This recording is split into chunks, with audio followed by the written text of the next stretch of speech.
अस्सलाम वालेकुम, क्या हाल चाल है दोस्तों। उम्मीद है सब खैरियत से होंगे। तो आज की वीडियो दोस्तों साउथ अफ्रीका पे। हमारे बहुत सारे लोगों का रुझान साउथ अफ्रीका की तरफ नहीं होता या फिर इस बारे में नहीं सोचते कि साउथ अफ्रीका का जो वीज़ा है वो भी काफ़ी पावरफुल है। यानी कि अगर आपने एक बार साउथ अफ्रीका का विज़िट कर लिया है, वीज़ा लेके गए ओरिजिनल तरीके से और टाइम से वापस आए, तो नेक्स्ट टाइम अगर आप किसी अच्छे कंट्री के लिए अप्लाई करते हो, अगर आपकी ट्रैवल हिस्ट्री है, तो ये वीज़ा आपको बहुत ज़्यादा सपोर्ट करेगा। अभी मैंने बात की है कि टाइम से जाना और वीज़ा पे जाना। जी, अभी लोग कहेंगे कि ऐसा क्या है कि वीज़ा के बगैर भी जा सकते हैं। जी, ऐसा होता है कि साउथ अफ्रीका में लोग डंकी लगा के जाते हैं। अभी ये भी यहाँ पे क्वेश्चन है, भाई साउथ अफ्रीका की डंकी लगा के क्या हासिल वसूल है। तो फ्रेंड्स, साउथ अफ्रीका की जो डंकी है, बहुत सारे लोग अफ्रीका लिसोथो से लगती है। साउथ अफ्रीका के अंदर ही एक छोटा सा कंट्री है लिसोथो, वहाँ से भी लगती है। उसके बाद लोग बड़े बड़े बॉर्डर्स क्रॉस करके अफ्रीका में जाते हैं। क्यों जाते हैं दोस्तों? वहाँ पे एक तो बिज़नेस बहुत ज़्यादा है साउथ अफ्रीका के अंदर, और सेकंड चीज़ के पाकिस्तानी वहाँ पे जाके जॉब भी करते हैं। पाकिस्तानी वहाँ पे मोबाइल शॉप में, मोबाइल मार्केट में बहुत सारे इन है। ज़्यादातर हमें वहाँ पे ही जॉब्स मिलती हैं, पाकिस्तानियों के पास मिलती हैं। No doubt South Africa dangerous है, डेंजर कंट्री आता है। जोहानसबर्ग डेंजर जोन में आता है, लेकिन केप टाउन सेफ है टोटल। लेकिन पाकिस्तानी जोहानसबर्ग में अगर देखा जाए तो बेतहाशा इंडियंस की बहुत सारी तादाद वहाँ पे है। मैं बताता हूँ इसका तरीका क्या है, वीज़ा लेने का क्या तरीका कार है। और अगर आप फ्रेश पासपोर्ट पे साउथ अफ्रीका का वीज़ा अप्लाई कर रहे हो तो काफ़ी हद तक आपके चांस होते हैं कि वीज़ा रिफ्यूज़ हो जाएगा, अनटिल अनलेस कि अगर आपकी कोई ट्रैवल आपके बैंक स्टेटमेंट अच्छी ना हो, जब तक आपके पास, या फिर बिज़नेस वगैरह ना हो।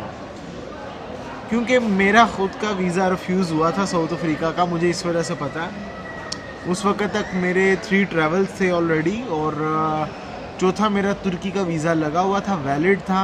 और ये 5वां वीज़ा मैंने साउथ अफ्रीका का अप्लाई किया था किसी दोस्त के कहने पे। सही मशवरा नहीं मुझे उसने दिया था, तो बहरहाल खैर अब क्या कह सकते हैं, मुझे मशवरा दे दिया, साउथ अफ्रीका का वीज़ा अप्लाई करवा दिया पकड़ के। उस वक़्त रिफ्यूज़ल लगी, मेरी स्टैंप लगी पासपोर्ट पे। मुझे ये भी बताया गया था कि इसकी स्टैंप नहीं लगती है पासपोर्ट पे, लेकिन उसकी स्टैंप भी लगी पासपोर्ट पे। और लेकिन इसकी अच्छी चीज़ ये है साउथ अफ्रीका की कि ये आपको लिख के देते हैं क्यों वीज़ा रिफ्यूज़ कर रहे हैं। बाकी कंट्रीज़ की तरह नहीं है, अमेरिका या फिर जापान की तरह या फिर दूसरे कंट्रीज़ की तरह नहीं है कि आपको रीज़न नहीं देंगे। लेकिन ये कंट्री है, आपको रीज़न लिख के देता। मुझे 2 रीज़न्स लिख के दी थी इसने। पहली रीज़न, आपका जो कारोबार है एनटीएन जो आपका बना हुआ है, बिज़नेस ओनरशिप, एक तो वो न्यू है, उसकी ओनरशिप नहीं मिल रही। नंबर 2 के ऊपर उसने मुझ पे ये ऑब्जेक्शन लगा था, ये पॉइंट्स रेज़ किया था, उसने पॉइंट रेज़ किया था कि जो आपकी बैंक स्टेटमेंट है वो भी न्यू है। और बात ठीक थी, यानी कि 4 महीने पुरानी मेरी बैंक स्टेटमेंट और 3-4 माह पुराना मेरा एनटीएन था। तो साफ जाहिर था कि मैं साउथ अफ्रीका जाऊंगा और वहाँ पे जाके गायब हो जाऊंगा, यानी कि इलीगल हो जाऊंगा एम्बेसी की नज़र में।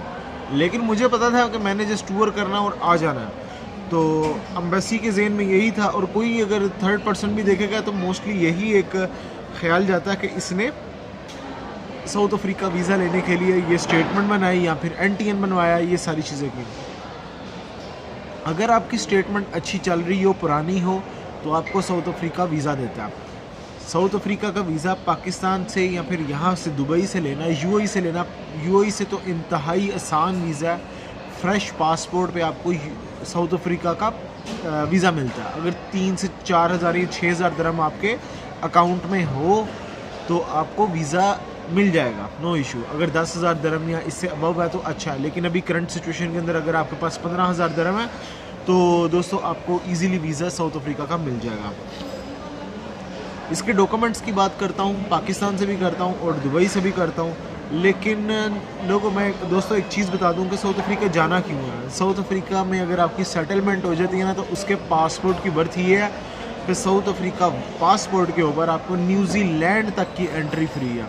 जी, न्यूजीलैंड एंट्री फ्री है। उसके बाद आई थिंक सो कोरिया की भी एंट्री है, आई एम नॉट श्योर, इस टाइम मेरे जहन से निकल रहा है। लेकिन और भी बड़े बड़े स्ट्रॉन्ग कंट्रीज़ हैं जिनकी साउथ अफ्रीका पासपोर्ट पे एंट्री है।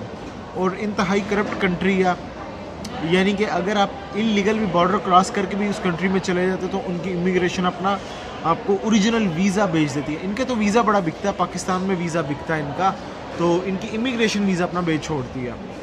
तो अगर आप किसी भी तरीके से साउथ अफ्रीका पहुंच जाओ तो ये आप वहाँ पे जाके लीगल करवा सकते हो अपने आप को, उनका फ़ाइन वगैरह होगा वो पे करो, ये आपको ओरिजिनल आपका वीज़ा लगा के देंगे, तो आप वहाँ पे गैर कानूनी नहीं रहोगे। और सेकंड चीज़ कि आप वहाँ पे बिज़नेस भी ओपन कर सकते हो बड़े कम पैसों में। आप कंपनी रजिस्टर्ड करवा लो, तो कंपनी आपकी बस रजिस्टर्ड करवा लो, कंपनी खोली या नहीं खोली, काम कर रहे हो नहीं कर रहे, आपका वीज़ा आपको मिल जाएगा, लीगली वहाँ पे बैठे होगे। ये मैं आपको कुछ ट्रिक्स बता रहा हूँ, ये नहीं कि मैं कह रहा हूँ डंकी लगा के जाओ। वीज़ा लेके जाओ यहाँ से यूएई से या फिर पाकिस्तान से, किसी के पास पैसा वहाँ पे जाके कंपनी रजिस्टर्ड कर ले, भाई अपना वीज़ा चेंज कर लो।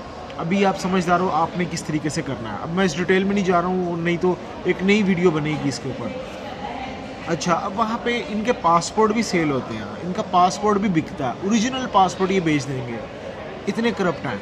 अगर ये आपको पकड़ लेंगे इलीगल वहाँ पे, भाई 20-20 रैंड के अंदर छोड़ देते हैं, रैंड चलते हैं ना वहाँ पे, तो 20 रैंड के अंदर छोड़ देंगे। इनकी इमिग्रेशन बहुत करप्ट है। अगर आपने किसी भी तरीके से फ्लाई कर गए हो वहाँ पे, काउंटर सेटिंग है भाई, पासपोर्ट के अंदर 100 रैंड 200 रैंड रख के भी दे दो तो ये चला लेंगे। अब मैं नहीं करूँगा इस तरह करना शुरू कर देना, ये कोई ईमानदार ऑफिसर भी होता है तो वो आपको पकड़ के अंदर भी कर देगा।